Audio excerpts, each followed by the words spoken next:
ఎంత జరిగినా హారతి కొండెక్కలేదు అంటే ఈ స్వామివారి ఆశీర్వాదం ఉన్నట్టే కదా.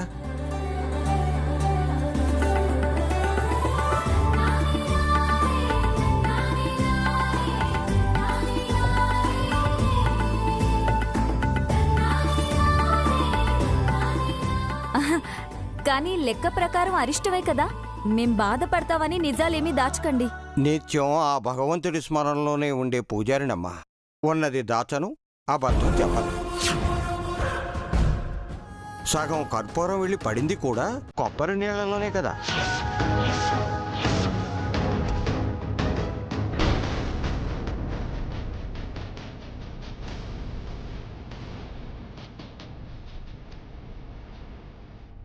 అగ్గి ఈ నవదంపతుల మీద ఉన్న దిష్టి అనుకోండి.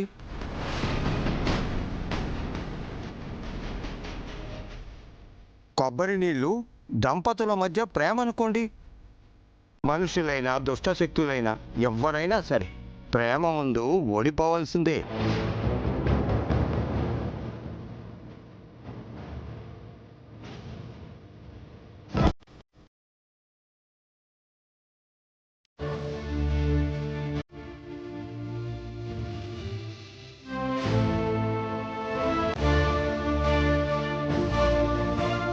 నీ మాటలు వింటుంటే నా మనసులో ఉన్న చిన్న చిన్న భయాలు కూడా పోయాయి పంతులు గారు. కంగారు పడాల్సింది ఏమీ లేదమ్మా. వ్రతం అంతా సవ్యంగానే జరిగింది. మంచే జరుగుతుంది. సార్ మునిగారు మీతో కొంచెం మాట్లాడాలి.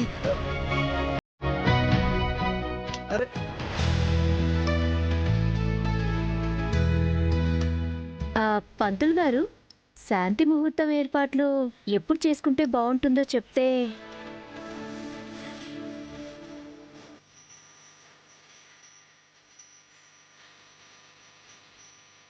లేదు, శాంతి ముహూర్తం జరగకూడదు. ఎలాగైనా ఆపాలి. ఏదో ఒకటి చేసి నా తమ్ముడితో విద్యకి మళ్ళీ పెళ్లి చేయాలి. ఇరువురు దంపతుల జాతకాల ప్రకారం రేపు మంచి రోజేనమ్మా. రేపు ఏర్పాట్లు చేసుకోవచ్చు.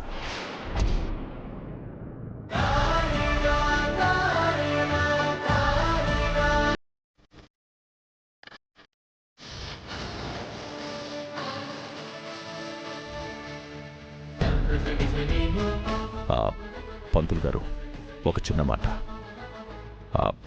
పార్వతమ్మ మా ఇంట్లో ఉన్న మహాలక్ష్మిలే నా కూతుళ్ళు. వాళ్ళిద్దరిప్పుడు అత్తారింటికి వచ్చేశారు.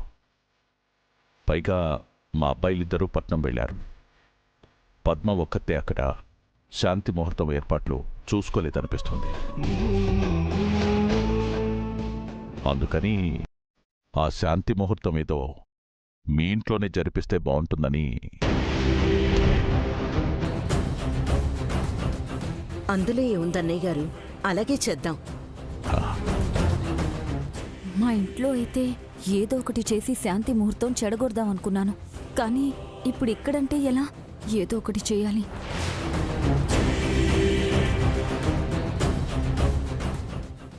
మావయ్య గారు, శాంతి ముహూర్తం అమ్మ ఇంట్లో జరిపించడమే మన ఆచారం కదా. పర్వాలేదు మావయ్య గారు, ఆ ఏర్పాట్లన్నీ నేను చూసుకుంటాను. మన ఇంట్లోనే జరిపించేద్దాం. పర్వాలేదమ్మా, ఎక్కడైనా జరిపించొచ్చు.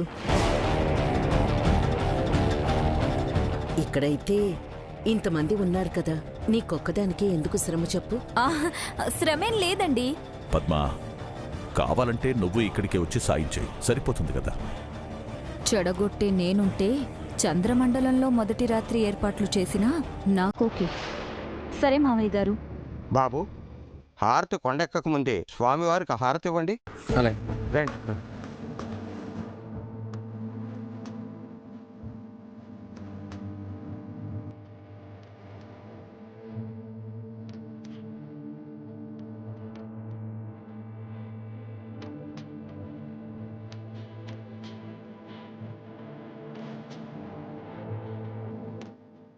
బాబు, ఇప్పుడు మీరు కూడా ఇవ్వండి నాయన.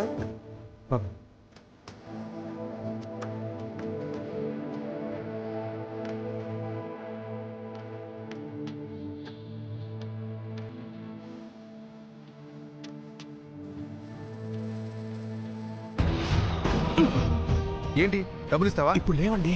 మరెందుకు పిలిచావు? డబ్బు లేనప్పుడు నీతో నాకు మాటలేంటి? నేను వెళ్ళి ఆదినారాయణ గారితో మాట్లాడుకుంటాను. ఒక వారం రోజులు చాలా వరాలు అయిపోయినాయి, నేను ఆగను.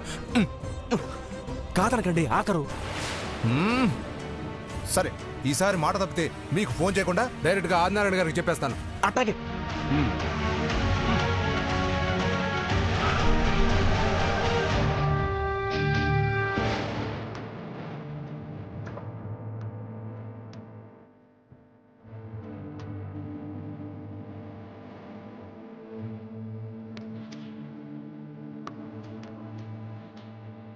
బాబు, పెద్దవాళ్ళ ఆశీర్వాదం తీసుకోండి.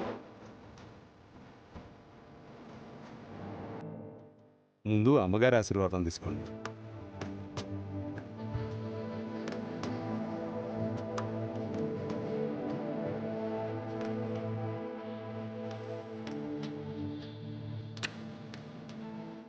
నాన్నగారి ఆశీర్వాదం తీసుకోండి.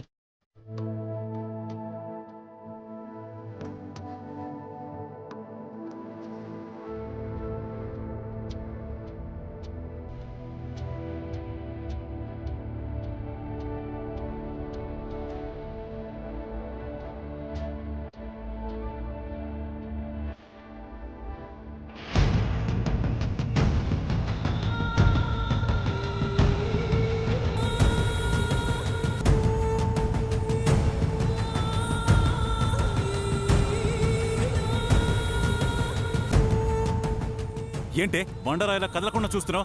వాడేమైనా పాలు తాగుతున్నాడా? ఆపచ్చు కదా. వాణ్ణి చూస్తేనే భయం వేస్తోందండి. అసలు మాట వినే పరిస్థితిలో కూడా వాడు లేడు. రే విఘ్నేష్, ఎవరి మీదో కోపంతో నువ్వు తాగి ఆరోగ్యం పాటు చేసుకోవడం ఏంట్రా? నా మాట విను, ఆపేయ్.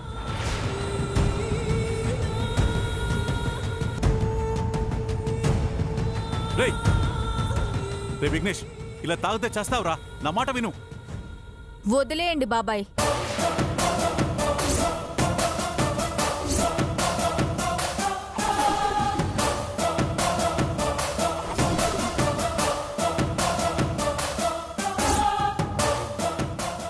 తాగనివ్వండి, చావనివ్వండి. ఆపేసావేంటి విఘ్నేష్? తాగు. మీ అమ్మా నాన్న ఆపమంటే తాగుతున్నావు, నేను తాగమంటే ఆపుతున్నావు. ఎందుకు? ఎందుకొచ్చావు? దెబ్బ తిన్న పులి ఎలా ఉంది, ఏం చేస్తుందా అని చూద్దామని వచ్చాను. దెబ్బ తీయడానికి పథకాలు వేస్తుంటాడు అని అనుకుంటే మందు కొట్టి మత్తులో ఊగుతున్నాడు. ఇది చూసి నేను నిన్ను తమ్ముడు అని అనవసరంగా పిలిచానని అనిపిస్తుంది. పద్మా, ఏం మాట్లాడుతున్నావు? నీ మాటలు వీడిని ఇంకా ఉడికిస్తాయి. పెళ్లి తప్పినప్పటి నుంచి వీడు మా కంట్రోల్ తప్పుతున్నాడు. పెళ్లి తప్పలేదు బాబాయ్, తప్పించాడు.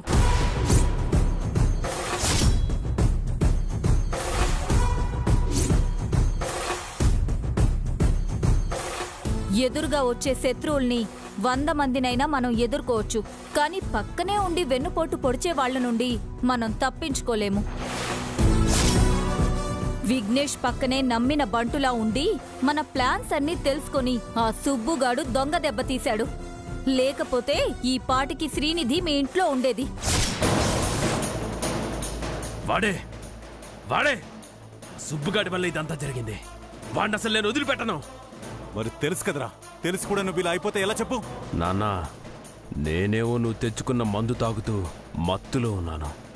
ఆ గణపతి సుబ్బుగాడు వాళ్ళు మాత్రం పెళ్ళాలు తెచ్చిన పాలు తాగుతూ మత్తులోకి వెళ్ళడానికి సిద్ధంగా ఉన్నారు. వాళ్లతో పెళ్లి కాలేదనే బాధతో వీడు పురుగుల మందు తాగిపోయేలా ఉన్నాడండి. నువ్వుండవే, లేనిపోని సచ్ ఐడియాలు ఇవ్వకు వాడికి. విఘ్నేష్కి ఎంత బాధ ఉంటుందో నేను అర్థం చేసుకోగలను. విద్య మీద మోజుపడ్డాడు, కానీ తను గణపతి మీద ఇష్టంతో విఘ్నేష్ని పురుగును చూసినట్టు చూసింది. అయినా మనసులో ఏం పెట్టుకోకుండా శ్రీనిధిని కళ్లల్లో పెట్టి చూసుకోవాలని అనుకున్నాడు. కానీ ఆ సుబ్బుగాడు ఆస్తి కోసం మా మామయ్య మీద కోపంతో శ్రీనిధిని పెళ్లి చేసుకున్నాడు. ఆడి కుటుంబాన్ని ఇడిసిపెట్టేదే లేదు.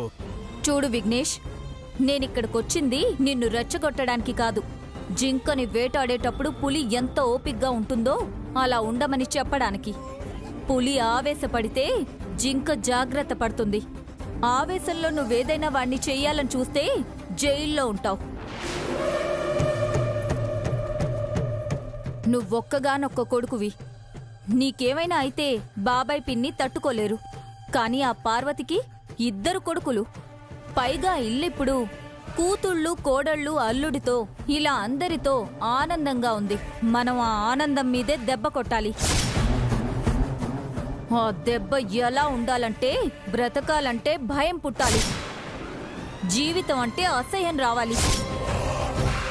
చివరికి చావే నయం అనిపించాలి. ఎలా చేస్తే అలా అవుతారో బాగా ఆలోచించండి. కోపంతో ఆ సుబ్బుగాడి కాలో చెయ్యో విరగ్గొడితేనో ప్రాణం తీస్తేనో మీకేం వస్తుంది? ఒక్క రోజులో మీ పగ తీరిపోతుంది.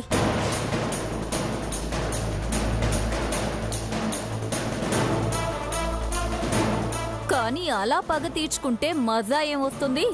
వాళ్ళు చస్తూ బ్రతుకుతూ ఉంటే అది చూసి ఆనందిస్తుంటేనే కదా అసలైన మజా వస్తుంది. పద్మశ్రీ చెప్పింది కరెక్టేరా. కొడదాం, గట్టిగా దెబ్బ కొడదాం. మనతో పెట్టుకుంటే పుట్టగతులుండవని తెలిసేలా చేద్దాం. అలాగే నాన్న. విద్య, నిధి, మిమ్మల్ని నేను ఆనందంగా ఉండనివ్వను.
శోభనం గదిలో ఎవరైనా చాలా చాలా ఆనందంగా పాల గ్లాస్తో సిగ్గుపడుతూ వచ్చే భార్య కోసం ఎదురు చూస్తుంటారు.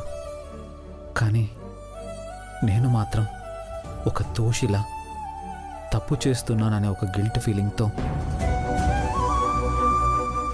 ఇలా నీకు ఎదురుపడ్డానికి ఇబ్బంది పడుతున్నాను విద్య. ఎట్టి పరిస్థితుల్లోనూ నీకు నిజం చెప్పి పెళ్లి చేసుకోవాలనుకున్నాను. మావయ్య నిజం చెప్పాడనే అనుకున్నాను. అందుకే నేను నీ మెడలో ఆనందంగా తాళి కట్టాను.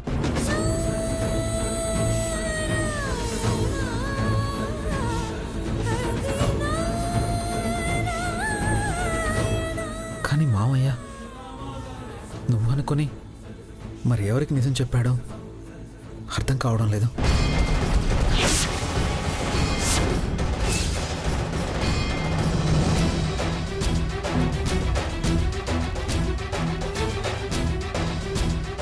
నాకంటే ముందు ఎవరి ద్వారానో నీకు నిజం తెలిస్తే నువ్వు తట్టుకోలేవని నాకు తెలుసు. అందుకే నీకు ఎలాగైనా మంచి సమయం చూసుకుని నిజం చెప్పాలి. చెప్తాను. కానీ నిజం చెప్తే నువ్వెలా రిసీవ్ చేసుకుంటావో తెలీదు. ఇలా భయపడుతూ ఉంటేనే ఇంతవరకు చాగింది. నేను నిన్ను మనస్ఫూర్తిగా ప్రేమించాను విద్య.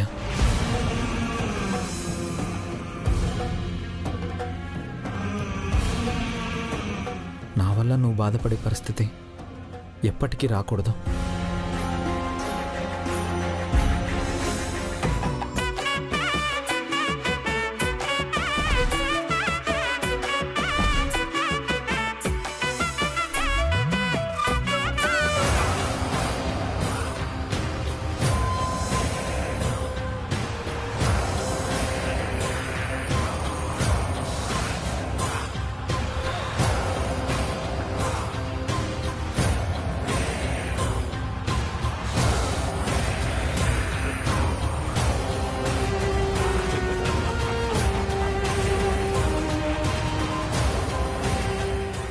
సుబ్బుగా, నువ్వు స్కెచ్ చేస్తే మామూలుగా ఉండదని శ్రీనిధిని పెళ్లి చేసుకుని ప్రూవ్ చేసావురా. మండపంలో ఒక్కొక్కడికి నన్ను చూసి మైండ్ బ్లాక్ అయిపోయి ఉంటుంది. శ్రీనిధి ఎలా రిసీవ్ చేసుకుంటుందోనని టెన్షన్ పడ్డా. పాపం అప్పుడప్పుడు నేను చెప్పిన మాటలు కేరింగ్ చూసి నేను లవ్ చేస్తున్నాను అనుకుని నాకు సపోర్ట్గా నిలబడింది. దెబ్బకి ఆదినారాయణ కూడా ఏమీ మాట్లాడలేకపోయాడు. పాపం విఘ్నేష్ బ్రదర్కి అయితే ఏం అర్థమై ఉండదు. అంతా బానే ఉంది కానీ ఆస్తి మొత్తం నాదవ్వాలంటే 3 నెలలు తిరిగేలోపు శ్రీనిధికి 3వ నెల రావాలి.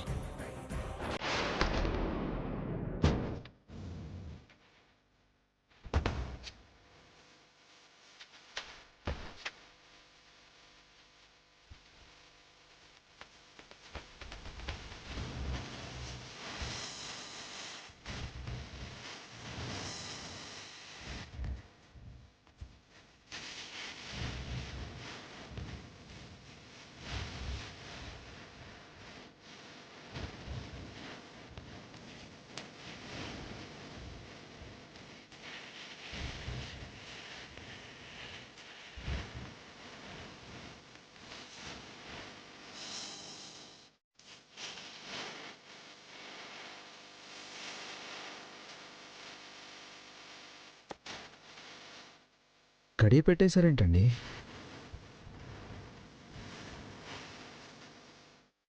మరీ చిన్నపిల్లల్లా నటించకండి. మామూలుగానే గోడలకి చెవులుంటాయి. ఇక గడియ వేయకపోతే మన ఊసులు బయటకు వినిపించవు. అంతలా ఊసులే ఉంటాయి. నాకు అర్థం కాకూడదని ద్వందార్థాలు వచ్చేలా మాట్లాడకండి. నేనంత అమాయకురాలినేం కాదు. నేను మామూలుగానే మాట్లాడాను. సరే, నమ్మేశాను. కూర్చోండి.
ఏమైనా చెప్పాలనుకున్నారా?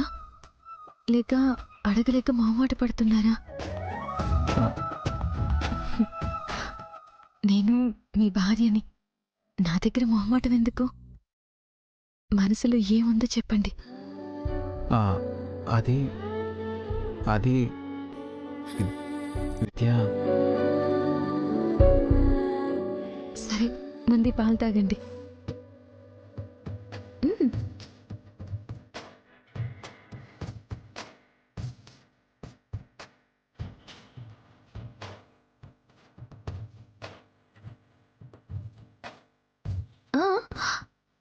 సగం మాత్రమే.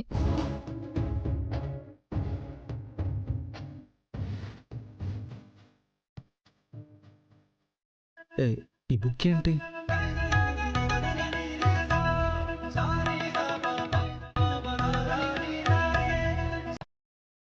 ఆడపిల్లకి 2 జీవితాలుంటాయంటారు. ఒకటి పెళ్లికి ముందు, 2 పెళ్లి తర్వాత.